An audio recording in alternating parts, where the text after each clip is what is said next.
Well, first, it's nothing like listening to somebody talk about something that you created. And there's nothing, because when you create it, I don't know that you really see that. You know, you just have to create it. I think the young lady was, I think you said something about finding your purpose. And I really take my hat off to people who know what they want to do real early. Because most of us don't figure it out for a long time. Have you found that to be true? And it seems that you only figure it out when you go through the struggles. We pay more attention to our failures than to our successes. When it works, it's like, I did it. I'm bad. When it doesn't work, it's like, what went wrong? You become very attentive when things don't work. And so, the idea of finding your purpose, if you're having a lot of struggles in your life, right now, anybody having any struggles? Okay, let's raise everything. But one of the things I find is that struggles really help guide you toward your purpose. Because the beautiful thing is you overcome 100% of every struggle you have faced to date. Because you're here. Yes. And the idea of the stages of life is that life is like a rhythm. It's like a song. You know, if there was another group over there and they were playing hard rock and we were playing R&B, you feel the conflict. You don't know what to dance to. So life is like a rhythm.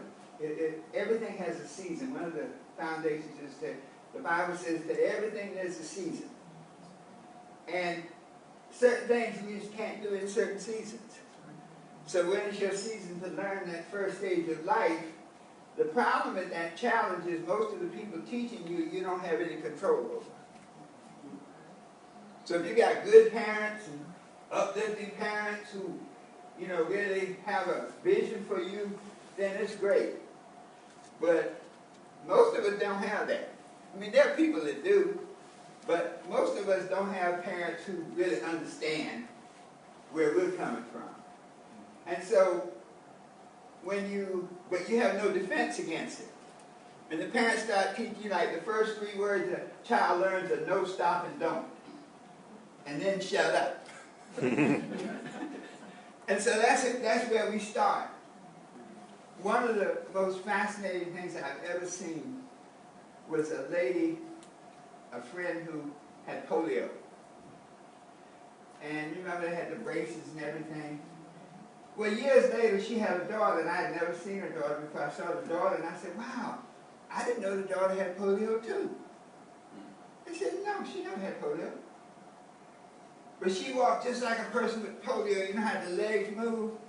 Because as a child, that's how she saw her mother walk. And there was no reason for her to walk like that other than the fact that she saw that, the image.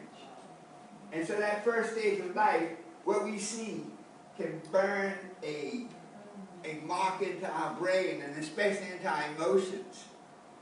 I mean, if we had people who didn't do us right, who didn't treat us good, it doesn't even matter about their intent. A lot of times they just don't know any better. My daddy beat me up, so I'm going to beat you up. How did that work for you? You know? And so that first stage, often just getting through it is good. Because, you know, there are a lot of kids that don't get through it. And so just the fact that you got through that stage, you get to the second stage, and I like to think of that second stage as like the sensation. You know, when you're a teenager, the first time you fall in love. And there's a time when a girl tries to kiss you and you push her away. And then something happens physiologically, and the next thing you know, you're trying to kiss one. And so that second stage, that stage of sensation, it has to do with the physiology. Your body changes and does things. You become a man, you become a woman. But that stage can lock you down because it always tastes good. It always feels good. And very often, even if you move to another stage and don't master the previous stages, you still get stuck. You look at Bill Clinton. He was really one of the best presidents we've ever had. But what's the one thing everybody remembers? Monica Lewinsky. His whole legacy, none of that matters. Because he never mastered that second stage of life. And I mean, man, we probably the ones to get caught in it. We used to think that. You know, they say you become what you think about most of the time. It's a good thing that's not absolutely true. Because when I was in college, I'd have been a woman.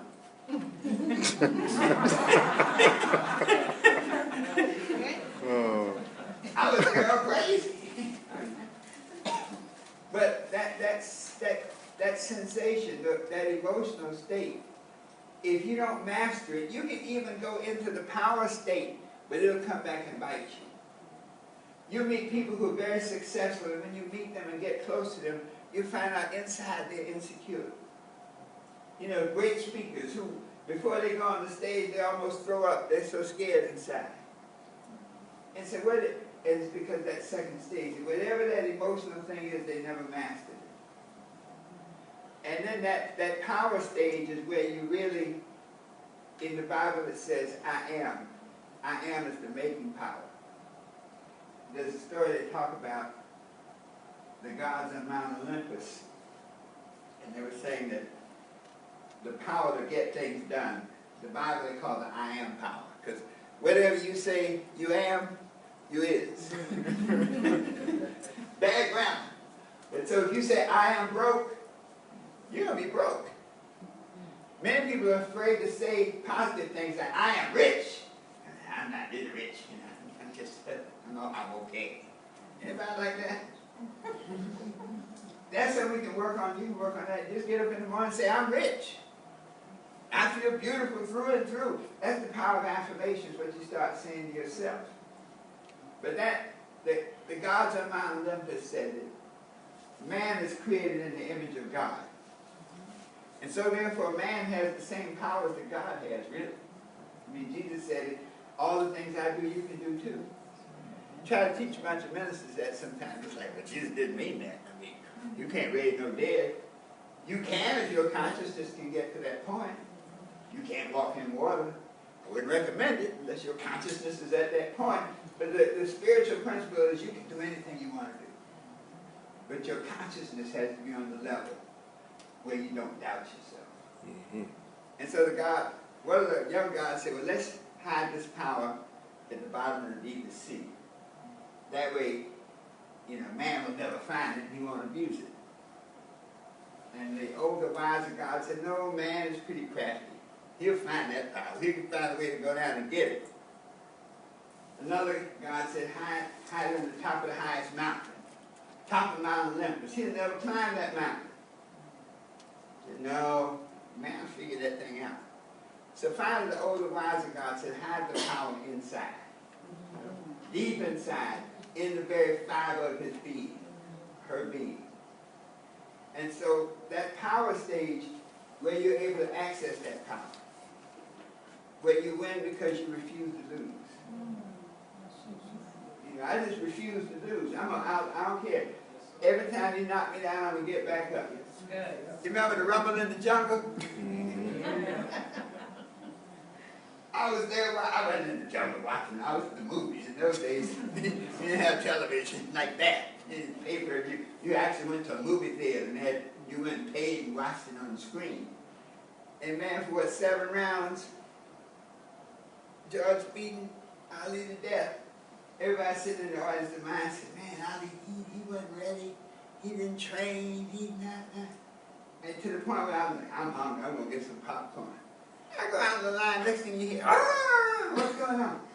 Ali done knocked him out. Thank goodness they had a rerun. But what he did was he let George punch himself out. You can only do that when you have that self-discipline. True. When you can say, I don't care how many times you knock me down, I'm going to get back up. No matter what it is. And so, that third stage, that stage of power, even when you move into it, it's okay when you have your insecurities. Just don't doubt yourself. In other words, I may not have everything I need, but I got everything I want. I can do it. I don't know how. Many times we spend so much time trying to figure out how, and that's where faith comes in. It's if you want it badly enough, the how will show up. And so that's what that stage of power is, where you lock on to what it is that you want so badly and so strongly that you literally become magnetic for the solution. You attract it into your space. And you read, I mean, many people, Harriet Beecher Stowe, she talks about when you get into a tight space and the slave people are trying to catch you, right just then when you get ready to throw in the towel is when the answer appears. Anybody that had that happen where you're down for the count, where you're in the corner? Did anybody like to share that? Everybody thought you were down and out except you. Anybody like to share that situation where they were down for the count and they just got back up? I know somebody. Yes, sir.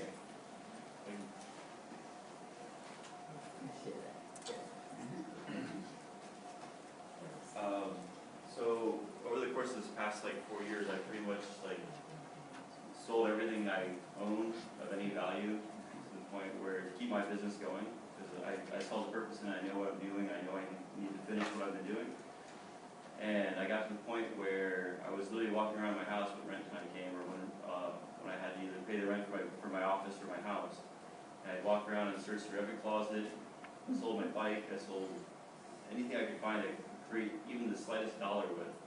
Keep it going. Everybody's like, "What are you doing?" I can't stop. I was telling my brakes are broken.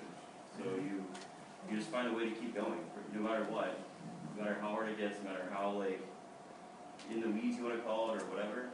Is you just kind of dig, you search, you flip something, you whatever you got to do, right? And come up with an extra buck from anywhere you can find it, just so they keep going. So I gave up watching credit scores. I gave up watching any of that. And I was like, my purpose is this. And you have to realize that some of these systems that our world creates is designed to hold you down.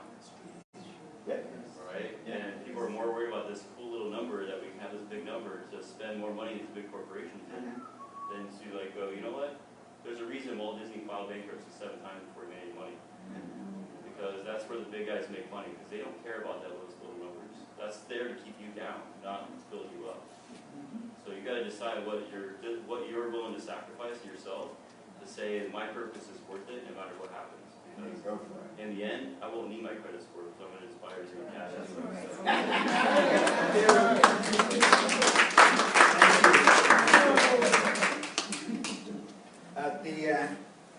So that idea of power, and we have to be comfortable using our own power.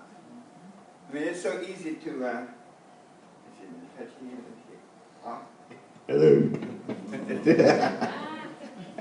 But to be comfortable using your power, so often we get more comfortable making excuses for not using our power. There's so many reasons why, I can't do this, they don't want it, this, that, and the other. But excuses and success are two totally incompatible concepts. Reverend Ike used to say, the better the excuse, you can have some good excuses, Jimmy. I mean, oh man, this happened and that happened. He said, the better the excuse, the worse it is. That's good. And so, into that age of power is where you accept no excuses, whereas only success, and where you are willing to sacrifice. That's a great point. How many of you are familiar with Playboy magazine? All the ladies raise their hands. I never seen one. But Hugh Hefner, when he started Playboy, now think about this. When he started, nobody was naked. I mean, you didn't see that. I mean, I was a kid at that time, and you didn't see nothing. If you saw something naked, a picture, man, you had to hide it and put it under the house. And so think about it, when he wanted to do a magazine where he was talking intellectual stuff with naked women in the centerfold, people were not lined up to invest. And so he had to make a choice. How am I going to do this? He said, I got to choose between a house and an office. You know what he chose? He lived in his office. He said, I can't hire any writers for my magazine. So you know what he did? He wrote all the articles himself and just changed the names. He said, I got to eat. So he had a little section on reviewing restaurants. He said, I got to get some pretty women. So he'd take them out to dinner at the restaurants where the guys would let them eat free to get a good review. I mean, think about that now. And it's funny, I was reading, it didn't come to him automatically. He was playing it all the way that he'd gone to the restaurant. His money was really low, and he'd been meeting with some models, and they came there, and he had a friend who was supposed to come and bring him some money. And you know how that goes. The friend was supposed to come, and he's there in the restaurant, the women, and he's thinking, oh man, I don't have any money. This guy's going to lock me up, you know, all that negativity. And then he started how good the food was and everything. And the guy said, you're the guy with the magazine, right? Yeah, yeah. Yeah, well, hey, man, be our guest, you know, and all your friends, you know. Just have what you want, man. And he said, hey, this works. Next month, he wrote a nice review. Then the word got around. When Hugh came in your restaurant, I don't care how many people he bought, feed him. Let him eat free. Let him drink whatever he wants, because he's going to write you up a good magazine, a good review. So now, you wouldn't have thought of that. But just the challenge of being in that situation, a how manifested. The age of immortality is really interesting, because I think that's when you finally figure out your purpose. I mean, it's like once you master that age of power, I don't know if you can find your purpose if you're not getting things done. I don't know that God moves parked cars. Okay? That you got to be doing something. If you're really doing something, then the how will manifest. And so, once you really start to make things happen, then there's something a transformation that takes place where you see beyond the material to the ethereal, to the spiritual, where you see beyond the problem to the solution, you know. So where, like when Dr. King said, I have a dream. I mean, if you think about it, he wrote that speech. It's a nice tape where he did an earlier version of it. It wasn't like he woke up and God gave him that speech. He had been working on it for a while. He did a speech, I think, in Kinston that was very much the same speech. Yeah. But when the time came, he gave that speech in his front. It's at that moment that he sort of transcended between what it is and how it's supposed to be. And so once you've got that age of power and you start really making things happen, the more you accomplish, the more you're capable of accomplishing. You know, when you start have a little success and then quit, a lot of people do that.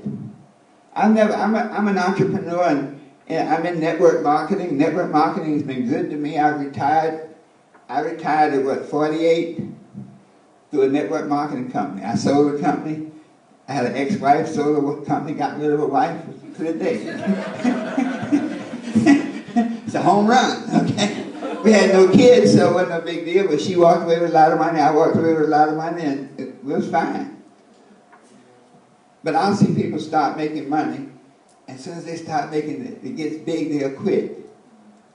Or they'll start undermining their own business. Has that ever happened to anybody?